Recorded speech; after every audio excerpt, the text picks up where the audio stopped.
वैशाख मास महात्म्य अध्याय 2। जय श्री राधा कृष्ण। पुराणों में वर्णित है कि वैशाख माह में पूजा अर्चना और स्नान करने से हरि को बड़ी सरलता से प्राप्त किया जा सकता है और आपके लिए उन्हें प्राप्त करना और भी आसान है, क्योंकि आप पर श्री कृष्ण की साक्षात कृपा है। जो ये बात वैशाख मास महात्म्य आप सुन पा रहे हो, अब इसकी कृपा बढ़ाते हुए ज़्यादा से ज़्यादा नाम जाप करना और मन से प्रेम से भाव से हर समय वैशाख मास महात्म्य को सुनो।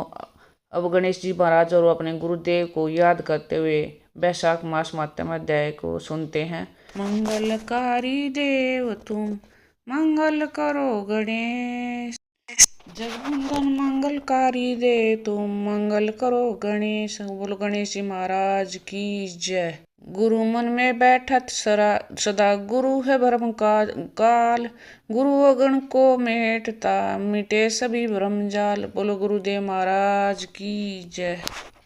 कल हमने वैशाख मास के पहले अध्याय में सूत जी महाराज सभी ऋषियों के पूछने पर उन्हें नारद मुनि द्वारा सुनाया हुआ वैशाख महात्म्य सुना रहे हैं।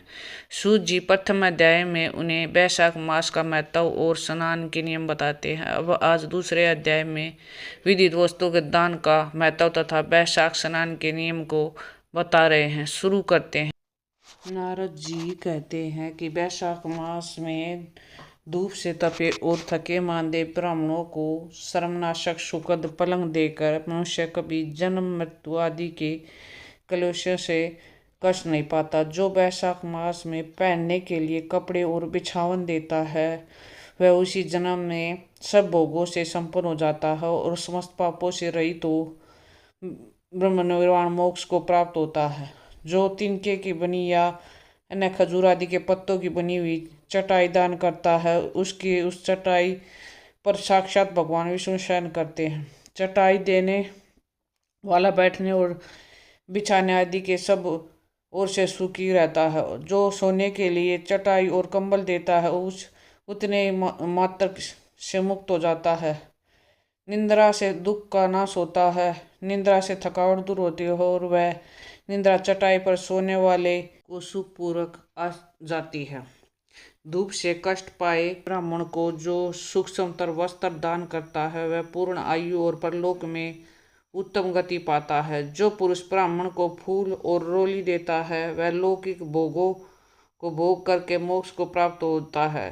जो खस कुश और जल से वासी चंदन देता है, वह सब भोगों से देवताओं की सहायता करता है तथा उसके पाप और दुख की हानि को लेकर परमानंद की प्राप्ति होती है। वैशाख के धर्म को जानने वाला जो पुरुष गोरोचन और कस्तूरी का दान करता है, वह तीनों तापों से मुक्त होकर परम शांति को प्राप्त होता है।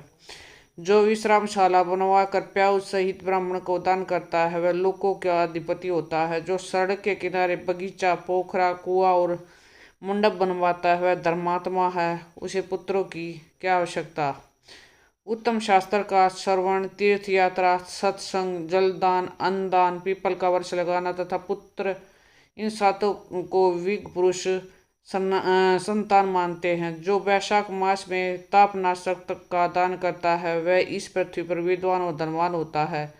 धूप के समय मट्ठे के समान कोई दान नहीं है, इसलिए रास्ते के थके मांदे ब्राह्मण को मट्ठा देना चाहिए। जो वैशाख मास में धूप की शांति के लिए दही और खांड दान करता है, विष्णु प्रिय वैशाख मास में जो स्वच्छ चावल देता है, वह पूर्ण आयु और संपूर्ण योगों का फल पाता है। जो पुरुष ब्राह्मण के लिए गोधन अर्पण करता है, वह अश्वमेध यज्ञ का फल पाकर विष्णु लोक में आनंद का अनुभव करता है। जो दिन के ताप की शांति के लिए सायंकाल में ब्राह्मण को ऊख दान करता है, उसको अक्षय पुण्य प्राप्त होता है। जो वैशाख मास में शाम को ब्राह्मण के लिए फल और शरबत देता है, उसके पितरों को निश्चय ही अमृतपान का अवसर मिलता है। जो वैशाख के महीने में पके हुए आम के फल के साथ शरबत देता है, उसके सारे पाप निश्चय नष्ट हो जाते हैं। और जो वैशाख के अमावस्या को पितरों के उद्देश्य से कस्तूरी, कपूर, बेला और खस की सुगंध से वासित शरबत से भरा हुआ घड़ा दान करते हैं, वह 96 घड़ा दान करने का पुण्य पाता है। वैशाख में तेल लगाना, दिन में सोना, कांस्य के पात्र में भोजन करना, खाट पर सोना, घर में नहाना, निषुद्ध पदार्थ खाना, दोबारा भोजन करना तथा रात में खाना, ये 8 बातें त्याग देनी चाहिए। जो वैशाख मास का पालन करने वाला पुरुष पदपत्ते में भोजन करता है वह सब पापों से मुक्त हो विष्णु लोक को जाता है। जो विष्णु लोक भगत पुरुष वैशाख मास में नदी स्नान करता है वह 3 जन्मों के पाप से निश्चय मुक्त हो जाता है। जो प्रातःकाल सूर्योदय के समय किसी समुद्रगामिनी नदी में स्नान करता है वह 7 जन्मों के पापों से तत्काल छूट जाता है। जो मनुष्य 7 गंगाओं में से किसी एक को उषाकाल में स्नान करता है वह करोड़ों जन्मों के उपार्जित किए हुए पाप से निसंदेह मुक्त हो जाता है। जाह्नवी, गंगा, वृद्ध गंगा, गोदावरी, कालिंदी, यमुना, सरस्वती, कावेरी, नर्मदा और वेणी, ये 7 गंगाएं कही गई है। वैशाख मास आने पर जो प्रातःकाल बावलियों में स्नान करता है उसके महापातकों का नाश हो जाता है। कंद, मूल, फल, शाक, नमक, गुड़, द्वेर, पत्र, जल और तक जो भी वैशाख में दिया जाए वह सब अक्षय होता है। ब्रह्मा आदि देवता भी बिना दिए हुए कोई वस्तु नहीं पाते। जो दान से हीन व निर्धन होता है, अतः सुख की इच्छा रखने वाले पुरुष को वैशाख मास में अवश्य दान करना चाहिए। सूर्य देव के मेष राशि में स्थित होने पर भगवान विष्णु के उद्देश्य से अवश्य प्रातःकाल स्नान करे भगवान विष्णु की पूजा करनी चाहिए।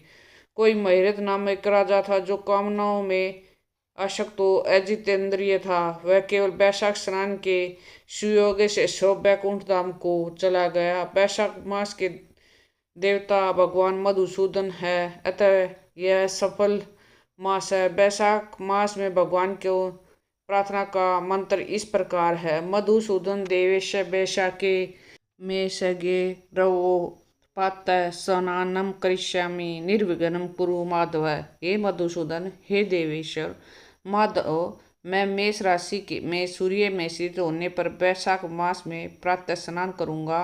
आप इसे निर्विघ्न पूर्ण कीजिए। तत्पश्चात निम्नलिखित मंत्र से अर्घ्य प्रदान करें। वैशाखे में सगे भानव प्रातः स्नान परायण है अर्घ्य तेहम प्रदश्यामि ग्रहण मधुसूदन। सूर्य के मेष राशि पर स्थित रहते हुए वैशाख मास में प्रातः स्नान के नियम में संलग्न होकर मैं आपको अर्घ्य देता हूँ। मधुसूदन से ग्रहण कीजिए। इस प्रकार अर्घ्य समर्पण करके स्नान करें। फिर वस्त्रों को पहनकर संध्या तर्पण आदि सब कर्मों को पूरा करके वैशाख मास में विकसित होने वाले पुष्पों से भगवान विष्णु की पूजा करें। उसके बाद वैशाख मास के माध्यम को सूचित करने वाली भगवान विष्णु की कथा सुने। ऐसा करने से कोटि जन्मों के पापों से मुक्त होकर मनुष्य मोक्ष को प्राप्त होता है। वह शरीर अपने अधीन है, जल भी अपने अधीन है और साथ ही अपनी जीवा भी अपने वश में है। अतः इस स्वाधीन शरीर और स्वाधीन जल में स्नान करके स्वाधीन जीवा से हरि इन 2 अक्षरों का उच्चारण करें। जो वैशाख मास में तुलसी दल से भगवान विष्णु की पूजा करता है वह विष्णु के सायुज्य मुक्ति को पाता है। अतः अनेक प्रकार के भक्ति मार्ग से तथा भांति भांति के व्रतों द्वारा भगवान विष्णु की सेवा तथा उनके सगुण या निर्गुण स्वरूप को अनन्यचित से ध्यान करना चाहिए। वैशाख मास माध्यम अध्याय 2 संपूर्णम। आगे की कथा कल हम वैशाख मास माता अध्याय 3 में सुनेंगे। अध्याय में हमें वैशाख स्नान के तथा उसके फल के बारे में बताया गया है। साथ ही किस चीज़ का दान करने का क्या फल मिलता है वो भी बताया गया है। और बार बार कह रही हूँ अभी भी समय है, इस समय का सदुपयोग कर लो। और अंत में मनुष्य जीवन मिलना बहुत मुश्किल है, याद कर लो। अगर हमें मनुष्य जीवन मिला है तो भगवान की कृपा भी मिली है।